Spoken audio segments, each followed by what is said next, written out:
Hello viewers, আসসালামু আলাইকুম। আজকের ভিডিওতে আপনাদের সাথে স্ন্যাপচ্যাটের নিউ আপডেট নিয়ে আলোচনা করব। তো আপনারা দেখতে পাচ্ছেন স্ন্যাপচ্যাট ওপেন করলে এখানে আপনারা একটি পপআপ দেখতে পাচ্ছেন এবং এখানে দেখতে পাচ্ছেন লেখা রয়েছে we are updating our privacy policy and terms of service which will go into effect on 26 February 2024। এবং আপনারা এখানে দেখতে পাচ্ছেন এখানে প্রাইভেসি পলিসি দেওয়া রয়েছে এবং তার নিচে রয়েছে টার্মস। তো তারা তাদের টার্মস মানে স্ন্যাপচ্যাট তাদের টার্মস এবং প্রাইভেসি পলিসি আপডেট করেছে। এবং আপনারা এখানে দেখতে পাচ্ছেন দুইটি অপশন শো করছে, agri and continue, remind me letter. তো এখানে আপনারা এগ্রি অ্যান্ড কন্টিনিউয়ে ক্লিক করে দিয়ে আপনাদের স্ন্যাপচ্যাট অ্যাকাউন্টটি ওপেন করতে পারবেন, বা রিমাইন্ড মি লেটারে ক্লিক করে দিলে আপনাদের সামনে এই পপআপটি পুনরায় আবার যে কোনো সময় শো করতে পারে।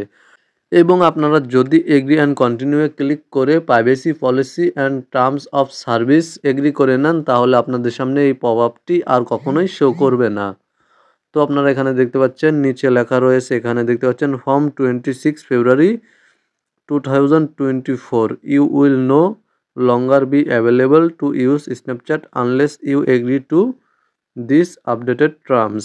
এবং আপনারা 26 ফেব্রুয়ারি মানে 26শে ফেব্রুয়ারির আগে যদি এগ্রি অ্যান্ড কন্টিনিউ অপশানে ক্লিক করে এগ্রি অ্যান্ড কন্টিনিউ করে না নেন, তাহলে আপনারা 26শে ফেব্রুয়ারির পরে গিয়ে আর স্ন্যাপচ্যাট ব্যবহার করতে পারবেন না এবং আপনাদের স্ন্যাপচ্যাট অ্যাকাউন্ট ব্যান পর্যন্ত হতে পারে। তো মূলত আপনাদের যাদের স্ন্যাপচ্যাট অ্যাকাউন্ট রয়েছে তারা 26 ফেব্রুয়ারির আগে মানে 26শে ফেব্রুয়ারির আগে স্ন্যাপচ্যাট অ্যাকাউন্টে গিয়ে এই টার্মস অ্যান্ড সার্ভিস অপশনটি এগ্রি অ্যান্ড কন্টিনিউ করে নেবেন, তা না হলে আপনাদের স্ন্যাপচ্যাট অ্যাকাউন্টটি ব্যান্ড হয়ে যেতে পারে।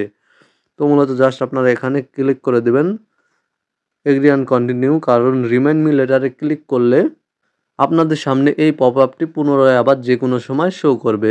এবং আপনারা যদি 26শে ফেব্রুয়ারির আগে এগ্রি অ্যান্ড কন্টিনিউ এই অপশানে ক্লিক করে এগ্রি অ্যান্ড কন্টিনিউ করে নিতে না পারেন, তাহলে আপনাদের স্ন্যাপচ্যাট অ্যাকাউন্ট ব্যান হয়ে যেতে পারে এবং আপনারা 26শে ফেব্রুয়ারির পর গিয়ে স্ন্যাপচ্যাট ব্যবহারের অ্যাক্সেস হারাতেও পারেন। মূলত আপনারা এখান থেকে জাস্ট এগ্রি অ্যান্ড কন্টিনিউ অপশানে ক্লিক করে দেবেন।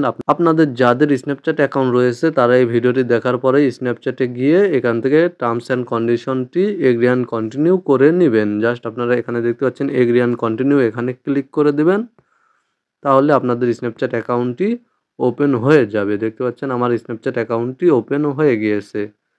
মূলত এই ছিল স্ন্যাপচ্যাটের নিউ আপডেট নিয়ে আজকের কমপ্লিট একটি ভিডিওটি আপনার ক্ষেত্রে কতটা গুরুত্বপূর্ণ ছিল অবশ্যই কমেন্টে জানাবেন। ভিডিওটি ভালো লাগলে ভিডিওতে একটি লাইক করে দেবেন। ভালো থাকবেন, সুস্থ থাকবেন এবং আমার ছোট চ্যানেলটি সাবস্ক্রাইব করে সাথেই থাকবেন।